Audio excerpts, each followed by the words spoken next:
Hello friends, आज का हमारा वीडियो है एंसेस्टर्स की हीलिंग। कैसे करना है, पितृदोष की हीलिंग कैसे करें, क्या सच में ये चीज़ें इफ़ेक्ट करती हैं, तो कैसे। आजकल के ये लॉजिकल वर्ल्ड में जहाँ लोग मानते नहीं हैं, सबको प्रैक्टिकल प्रूफ चाहिए कि ये सब कुछ होता है या नहीं, और होता भी है तो कैसे, है ना। तो इसी टेक्निक के बारे में मैं यही थोड़ा सा एक्सप्लेनेशन देने वाली हूँ आपको, और I hope you will like this video. Okay, my self Niharika Rajput. मैं एक रेकी ग्रैंड मास्टर हूँ। 15 सालों से भी ज़्यादा का मेरा एक्सपीरियंस है, और जो कुछ भी मैंने सीखा समझा है अपने गुरुओं से और अपने एक्सपीरियंस से, मैं वही सब अपने इस वीडियो में शेयर कर रही हूँ। तो बैक टू अवर टॉपिक, पितृदोष कैसे कैसे आता है। ये पितृदोष होता भी है या नहीं। देखिए, पितृदोष होता है कैसे। ये हमारे, एक सिंपल सी लैंग्वेज में मैं अगर बोलूँ तो ये हमारे डीएनए में कैरी फॉरवर्ड होते हैं। फॉर एग्ज़ाम्पल, अगर आपकी मदर डायबिटिक है या फादर डायबिटिक है तो ऑब्वियसली आप में भी वो डायबिटीज़ के जो है गुण आएंगे, है ना। आपको भी ये बीमारी लगने के पूरे पूरे चांसेस हैं, और डॉक्टर्स भी यही कहते हैं। तो आप समझ सकते हैं कि ये बीमारी कैसे कैरी फॉरवर्ड हुई, थ्रू योर डीएनए। तो जैसे ये डायबिटिक एक बीमारी जो हम कैरी करके चल रहे हैं डीएनए के थ्रू ट्रांसफ़र हुई है, वैसे बहुत से पैटर्न हम कैरी फॉरवर्ड करते आए हैं हमारे डीएनए में। फॉर एग्ज़ाम्पल कि मान लीजिए ये कभी किसी लाइफ में, किसी जन्म में अगर कोई हस्बैंड अब्यूज़ कर रहा है अपनी वाइफ को, राइट, तो वो जो लेडी है उनके दिमाग में वो अब्यूज़ वाले पैटर्न बन गए, वो फिक्स हो गए। वो नहीं बोल पा रही, वो नहीं लड़ पाई, वो बस अब्यूज़ को सहते आई है। अब वो पैटर्न उसके दिमाग में बन गया है। अब जब वो नेक्स्ट लाइफ में वापस कैरी फॉरवर्ड होता है तो यही पैटर्न उसके दिमाग में वापस से कैरी फॉरवर्ड होगा, और वो अपने, हो सकता है वो अपने हस्बैंड से भी अब्यूज़ हो रही हो, या फिर अपने बच्चों से अब्यूज़ हो रही हो, है ना। और हमें समझ नहीं आता कि भी आखिर ये पर्सन इतना लो एनर्जी में क्यों है, क्योंकि उसके दिमाग में वो पैटर्न फिक्स है पता नहीं कितने टाइम से। तो जब तक बीच में कोई रियलाइज़ नहीं करता, कोई वो किसी को ये पैटर्न समझ में नहीं आता, ये चीज़ें नहीं आती, तब तक कोई एफ़र्ट नहीं करता कि मैं इस दिमाग के पैटर्न को हील करूँ, इसको चेंज करूँ, तब तक ये जो है, ये जो एनर्जी है ये कैरी फॉरवर्ड होती ही रहेगी। तो we need to change this energy. अब ऐसे, ये तो मैंने आपको एक एग्ज़ाम्पल बताया अब्यूज़ का, ऐसे बहुत सी चीज़ें हैं। लाइक किसी को लॉस हुआ, या किसी ने धोखा देने की किसी को वो थी, हैबिट थी, है ना। कई सारे गलत आदतें होती हैं, कोई एडिक्शन में चला जाता है, तो ये सिर्फ उस जनरेशन तक नहीं रहता है, वो आगे डीएनए के थ्रू कैरी फॉरवर्ड होता है। फॉर एग्ज़ाम्पल कि इसके पापा भी ड्रिंक करते तो बेटा भी ऐसे ही है ना। इसकी मम्मी ऐसी थी, मम्मी कैरेक्टरलेस थी, तो बच्चे भी ऐसे ही हैं। ये तो उस पे गए। अब हम फॉर एग्ज़ाम्पल हम फ़ीचर्स पे भी ले सकते हैं कि इसकी नाक तो दादी जैसी है, उसके हैबिट्स तो उसके परदादा जैसे हैं। तो जब भाई किसी ने देखा ही नहीं उस परदादा कैसा था, दादी कैसी थी, किस कोई मिला ही नहीं, तो वो चीज़ें कैसे कैरी फॉरवर्ड हुई। ये सब हमारे डीएनए के थ्रू ही ट्रांसफ़र होता है, एंड दैट इज़ कॉल्ड पितृदोष। अगर अच्छी चीज़ें हैबिट में आ रही हैं तो वो तो कोई कंसिडर कर नहीं रहा है कि भाई चलो हमें बड़ों का आशीर्वाद मिला हुआ है। लेकिन पितृदोष की बात आती है तो हम उसको बिलीव नहीं करते, हम उसका कोई वो सॉल्यूशन नहीं निकालते। बट इट्स ओके, आपको इस पैटर्न को पहचानना है। अगर हाँ आपको, अब आप कैसे पहचानोगे कि भाई पितृदोष है।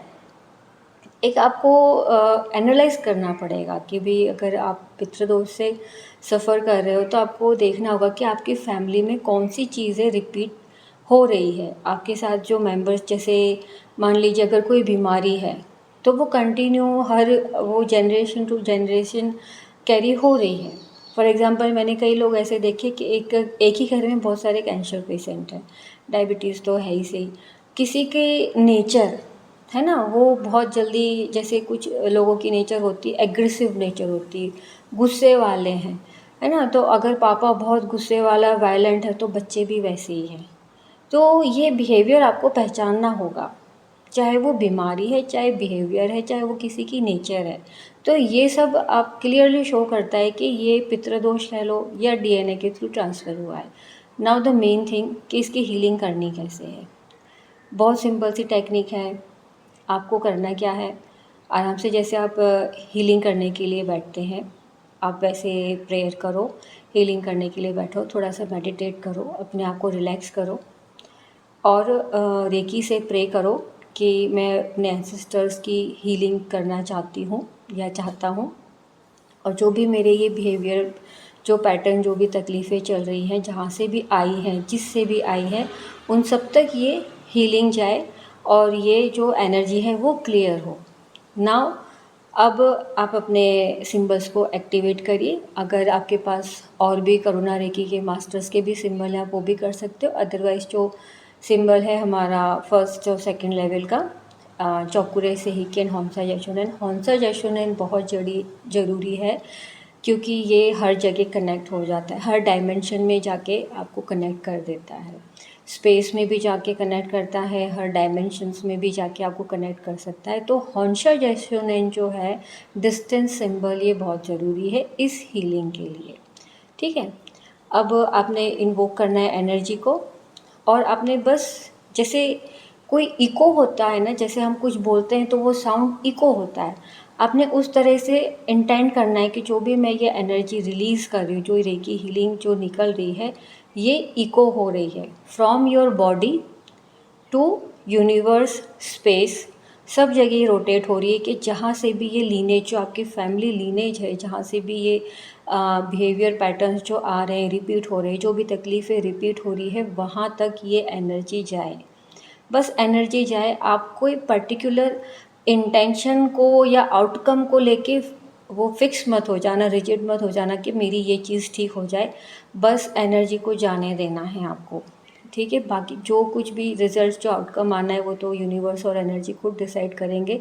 आपको सिर्फ हीलिंग भेजना है और वो पैटर्न धीरे धीरे रिलीज़ हो जाएगा और आपको भी आराम मिलेगा। और जो ये पितृदोष या फिर डीएनए में जो भी आप ये पैटर्न्स रिपीट कर रहे हो, कैरी कर रहे हो, वहाँ पर भी आपको आराम मिलेगा। और लास्ट में जब आप आराम से ये, हाँ, आपको 5-7 मिनट ये एनर्जी सेंड करनी होगी। ज़्यादा अगर आप भेज रहे हो तो बहुत अच्छा है। फिर भी जैसे कोई लोग के पास टाइम नहीं होता है तो वो लोग 5 से 7 मिनट में भी एनर्जी क्लोज़ कर सकते हैं। अगर आप ज़्यादा टाइम दे सकते हो तो आप ज़्यादा टाइम दीजिए। और जब भी आप क्लोज़ करो तो एक बड़ा सा चौकोरे बना के उसको ऐसे इंटेंड करो कि वो इको हो रहा है ना, ताकि वो एनर्जी पूरे डायमेंशंस में, स्पेस में और जाके वहाँ पर सील हो। और जो भी लीनेज में, आपकी फैमिली लीनेज में जहाँ भी ये इश्यूज़ आ रहे हैं, जो भी ये सफ़र कर रहा है, वहाँ पर सबको ये एनर्जी मिले और वो वहाँ पर सील्ड रहे। इस तरह से आपको ये हीलिंग करनी है। ओके फ्रेंड्स, ऐसे ही आप करते रहिए प्रैक्टिस। रेकी से बहुत कुछ होता है, आपको कहीं भटकने की ज़रूरत नहीं है, आप खुद ही अपनी हीलिंग कर सकते हैं। All the best, thank you.